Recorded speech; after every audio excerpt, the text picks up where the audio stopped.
In this video, I will show you how to add a printer or scanner in Windows 11. First, move your mouse cursor to the Windows icon located at the center of your taskbar. From these options, click on Settings.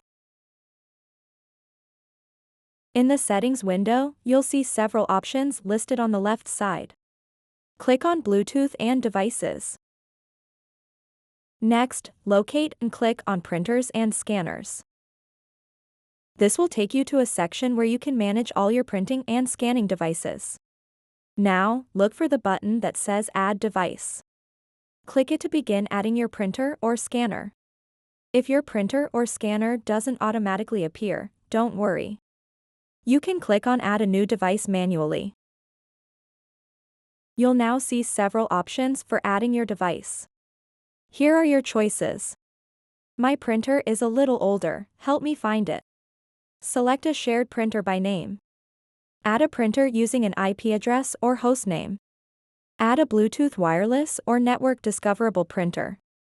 Add a local printer or network printer with manual settings. Simply select one that fits your situation and click Next to proceed. For this tutorial, let's choose My printer is a little older, help me find it. Then click Next. This will initiate a scan for any compatible printers or scanners connected to your computer. Be patient as Windows searches for your device.